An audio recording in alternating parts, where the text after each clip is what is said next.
Hello children. In this lesson we are going to be looking at how to use subordinate clauses, how to create subordinate clauses, and this session will lead into a short writing session to apply those subordinate clauses. So like I just said, today you are revising subordinate clauses to create subordinate clause sentences. Firstly, we will be doing a very short reading task based on the short story which I wrote linked to this teaching sequence. We're going to read that short story on slides 6 to 8. We will be then reminding ourselves of what subordinate clauses are by looking at slides 9 to 12, including a bit of a model that I've done via a YouTube link. And then it will be your turn to practice creating some of those subordinate clause sentences. So here is your reading challenge. Derek stands for decoding words, explaining new vocabulary, so defining it, also using synonyms and antonyms to explain, retrieving of information, interpreting information, or more commonly known as inference questions, and choice, normally linked to the author or a director, mostly to do with author. So here is your Derek. D, can you read the following words? E, what does the word fluorescent mean? Can you find synonyms/antonyms for fluorescent? What makes this image so beautiful is R. I, who is the person? Why are they here? And C, if the stars could speak, what sort of things do you think they might say? Would they tell stories, give advice, ask any questions? I would now pause the video to give you time to answer those questions. Here are the answers to those questions. C is very open-ended. It will depend on your interpretation of the image. Okay, so now here's slide 6. This is the short story that I wrote based on the 3 pictures I selected. Here it goes.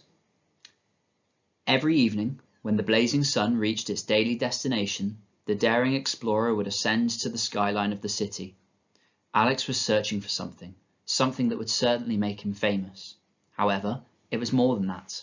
His grandmother had told him a myth when Alex was younger about a mysterious creature that soared the skies at night. Had his grandmother still been here, Alex knew they would have searched the vast, endless skies together. Now it was up to Alex. That evening, Alex raised his oil lantern into the dusk, anticipating success. However, disappointment filled him up from inside. All he could see was a flock of cawing seagulls heading towards the sunset. I must travel away from the city to continue my search, Alex whispered, hoping the night creature hadn't heard. This empty space had been one of Alex's favourite spots when he was growing up. It was calm, tranquil, and void of any human activity. Peering up towards the sky, his gaze was met with the most astonishing array of colours, dancing and flickering. Rays of light shot overhead. The evening seemed to greet Alex with open arms, welcoming him to its dazzling performance.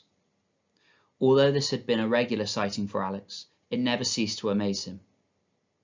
He wondered if his grandmother, who had introduced Alex to the spot, was up there as one of the sparkling stars, encouraging him to find the mysterious creature. The young explorer couldn't ignore the disappointment burning at him. He had lost count of the months, years, which he had spent searching. If I could find this creature, I would make grandmother so proud, Alex sighed to himself. Meanwhile, in a far distant land, a young girl with her pet wolf had climbed to the top of her favourite spot, exploring the blanket above. The star-covered quilt was a trifecta of colour, dazzling and gleaming in all directions. She loved this spot, where she could climb to when she felt upset, happy, or curious.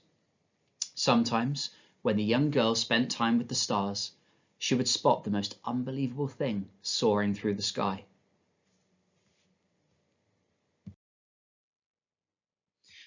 So we're going to be using this story as our application, and we're going to focus on subordinate clauses. Subordinate clauses shouldn't be new to you, and they are used to create complex sentences. They are clauses which do not make sense on their own, and they depend on the main clause in order to create a sentence.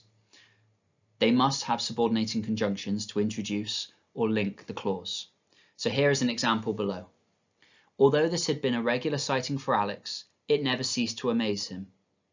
Although is the subordinating conjunction, and the bit that's underlined, although this had been a regular sighting for Alex, is a subordinate clause. It doesn't make sense on its own. It needs the main clause, it never ceased to amaze him, which does make sense on its own, to create the sentence. Notice how it's got a comma as well. The comma links the two ideas, it links the two clauses. It's needed, you must have one when you have the subordinate clause at the start of a sentence. They can be used in different positions as well, subordinate clauses. They can be used at the start of sentences. They can be used at the end of sentences. If you're really ambitious, you can use them in the middle of sentences too. You can embed a subordinate clause, but we're not looking at that this session. And to be honest with you, sometimes it's grammatical based, but a lot of the time it's down to you as the author which sounds better. So using that example from the previous slide, although this had been a regular sighting for Alex, it never ceased to amaze him. It could also be written this way. It never ceased to amaze Alex, although this had been a regular sighting for him. I personally, as the author, prefer the first choice. That's why I used it in my writing. Here are some commonly used subordinating conjunctions which you can use to create subordinate clauses and make complex sentences. If, since, as, when, although, while, after, before, until, because. This video link here is a video where I am creating subordinate clauses based on one of the pictures. So I would now pause this and I would watch that modeled video.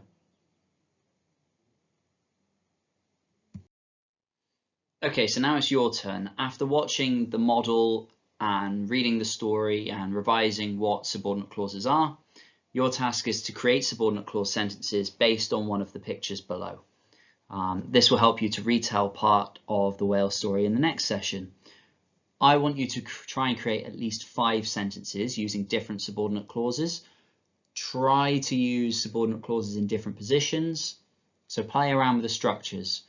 Does it sound better with a subordinate clause at the start of the sentence? Does it fit better at the end of the sentence? Could you be ambitious and use the subordinate clause as an embedded clause in the middle of a sentence? And try to use a range of subordinating conjunctions as well. Play around with using although, while, despite, if, after, all those different I saw a wubbub subordinate clause subordinating conjunctions. As a bit of an additional challenge, could you think of other clauses in combination with your subordinate clause and main clause? So could you try and create some sentences which maybe have the main clause and the subordinate clause, but also have a fronted adverbial, or maybe have a relative clause, or possibly have an I-space sentence opener?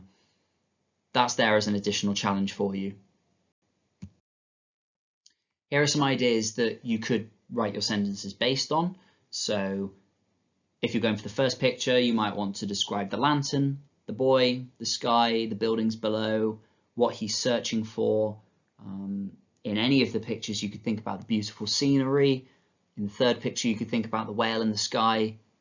The second one, the bike. You've got the wolf in the third one. The feelings of any of the characters. You can be as creative and as imaginative as you like, really. Good luck.